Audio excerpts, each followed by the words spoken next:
আজকে আমরা শিখবো কিভাবে আমরা ইংরেজিতে দিক নির্দেশনা দিতে পারি এবং দিক নির্দেশনা নিতে পারি। মানে কিভাবে আমরা ইংরেজিতে ডিরেকশনস দিতে পারি আর ডিরেকশনস নিতে পারি।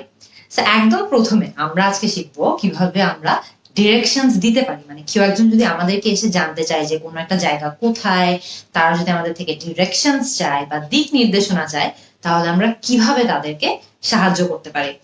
একদম ইজি একটা দিয়ে শুরু করি। গো ড্যাশ, গো রাইট মানে ডানে যান, গো লেফট মানে বামে যান, গো অ্যাক্রস মানে ওই পারে যান। হয়তো আপনি বলতে চান যে সোজা যেতে হবে, গো স্ট্রেট। সো খেয়াল করে দেখবেন আপনার কিন্তু সেন্টেন্সের স্ট্রাকচার একদমই সেম থাকছে। আপনি জাস্ট ড্যাশে আপনার অনুযায়ী শব্দটা বসিয়ে নিচ্ছেন, তাহলে কিন্তু আপনার ডিরেকশন দেওয়া হয়ে যাচ্ছে। এরপরে কিন্তু আরেকটা খুবই সহজ ওয়ে আছে, যে ওয়েটা দিয়ে আপনি ডিরেকশনস দিতে পারেন। কিভাবে? টার্ন ড্যাশ, টার্ন লেফট অথবা টার্ন রাইট। টার্ন যখন আমরা ইউজ করি তখন আমরা এটা মিন করি যে হয়তোবা তার কোনো একদিকে গিয়ে মোড় নিতে হবে বা কোনো একদিক থেকে ঘুরতে হবে। সো আমরা যখন টার্ন লেফট বলি মানে যে তার হয়তোবা বামে মোড় নিতে হবে। যখন আমরা টার্ন রাইট বলি তখন কিন্তু আমরা বলতে চাই যে তার হয়তোবা ডানে মোড় নিতে হবে। সো খেয়াল করে দেখবেন যে টার্ন সবসময় আপনি তখনই ডিরেকশন ইউজ করবেন যখন হয়তোবা আপনার এটা বলতে হবে যে তার মোড় ঘোরা লাগবে বা একটু সামনে গিয়ে হয়তোবা তার ডানে মোড় নেওয়া লাগবে, বামে মোড় নেওয়া লাগবে, তখন আপনি টার্ন ইউজ করবেন। আজকের জন্য আমরা ধরে নিই যে কেউ একজন আপনাকে হয়তো জিজ্ঞেস করলো যে একটা হসপিটাল কোথায়। So the hospital is dash the bank, the hospital is next to the bank মানে হসপিটালটা ব্যাংকের পাশে। হয়তোবা আপনি এটাও বলতে পারেন hospital is beside the bank, এর মানেও হলো যে হসপিটালটা ব্যাংকের পাশে। হয়তোবা হসপিটালটা ব্যাংকের উল্টা পাশে, সেই ক্ষেত্রে আপনি কি বলতে পারেন? The hospital is across the bank মানে হসপিটালটা ব্যাংকের ওপারে বা অন্য পারে। হয়তোবা হসপিটালটা ব্যাংকের ঠিক সামনে, the hospital is in front of the bank. হয়তোবা হসপিটালটা ব্যাংকের পিছে, the hospital is behind the bank. So খেয়াল করে দেখবেন যে যেটাই হোক না কেন আপনি কিন্তু জাস্ট ব্ল্যাঙ্কের শব্দটা পাল্টালেই আপনার পুরো সেন্টেন্সটা রেডি হয়ে যাচ্ছে। আপনার কিন্তু পুরো সেন্টেন্সে আর কিছুই পাল্টানো লাগছে না। হয়তো আপনি বলতে চান যে কোনো একটা জায়গা একটা নির্দিষ্ট রাস্তার উপরে, আপনি রাস্তার নামটা বলতে চান। কিভাবে বলতে পারেন? It's on dash road, it's on Mirpur road, it's on Banani road.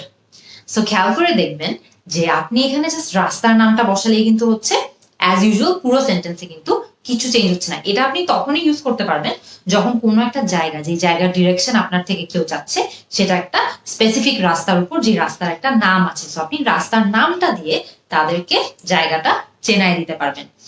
এমনও কিন্তু সিচুয়েশন হতে পারে যখন আপনি একদম এক্সাক্ট একটা অ্যাড্রেস দিতে পারছেন না বা এক্সাক্ট একটা লোকেশন দিতে পারছেন না। হয়তো বা আপনার বলা লাগছে যে কোনো একটা জায়গা কিছু একটা আশেপাশে, তখন আপনি কি বলতে পারেন?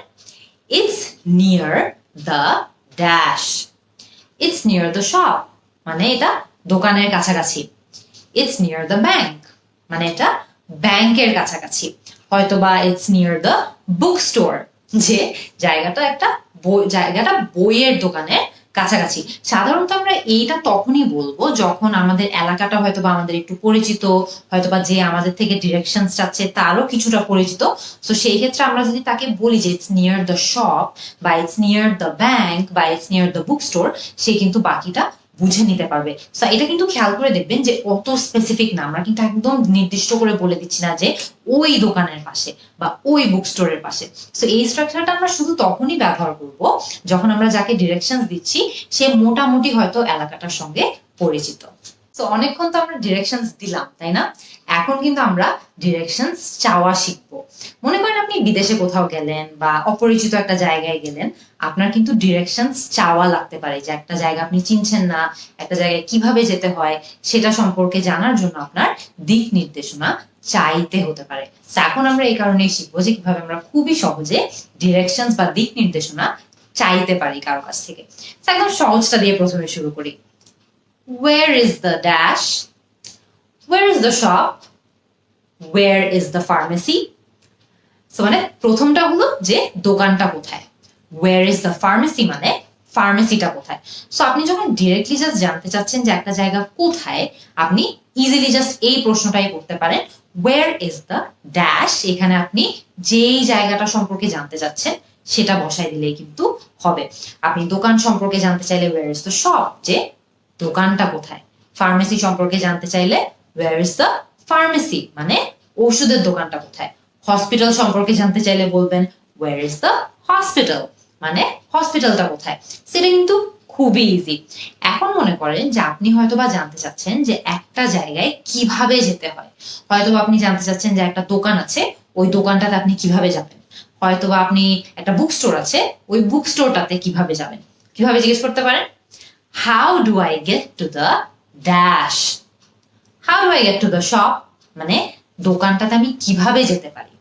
How do I get to the dash, এই স্ট্রাকচারটা আমরা তখন ইউজ করি যখন আমরা হয়তো এটা মিন করতে চাচ্ছি যে একটা জায়গায়, আমি একটা জায়গা থেকে আরেকটা জায়গায় যাব, আমি কি ফর্ম অফ ট্রান্সপোর্ট নিয়ে যাব। আমি কি বাসে করে যাব, নাকি রিক্সা করে যাব, নাকি কোনো একটা জায়গা থেকে একটা পাবলিক ট্রান্সপোর্ট ইউজ করে যাব। সো সেটা যখন আমাদের জানতে হয় তখন আমরা এই how do I get to the dash স্ট্রাকচারটা ইউজ করি। তখন আমরা আশা করছি যে অন্য মানুষটা যাকে আমরা জিজ্ঞেস করছি সে আমাদেরকে বলবে যে হয়তোবা বাস, এখান থেকে বাস নিয়ে ওখানে যেতে হবে, বা সেখান থেকে একটা ট্রেন নিয়ে অন্য জায়গায় যেতে হবে। সো সেটা, so how do I get to the dash, এখানে আপনি শপ হলে শপ বসাবেন, বুক স্টোর হলে বুক স্টোর, হসপিটাল হলে হসপিটাল। পুরো সেন্টেন্সের স্ট্রাকচারটা কিন্তু একদমই সেম থাকছে। তো এই কিন্তু হয়ে গেল খুব সহজ কতগুলা বাক্যের মাধ্যমে আমরা আজকে জেনে গেলাম কিভাবে আমরা ডিরেকশন বা দিক নির্দেশনা চাইতে পারি এবং দিতে পারি। এবার কিন্তু আপনাদের পালা। আপনারা আমাকে কমেন্ট সেকশনে জানান যে এক জায়গা থেকে আরেক জায়গায় যেতে হলে এর বাইরে আপনাদের কি কি ইংরেজি বাক্য সম্পর্কে জানা লাগতে পারে। আমি কিন্তু আপনাদের সবার অ্যান্সারের জন্য অপেক্ষায় থাকবো। See you in the next class.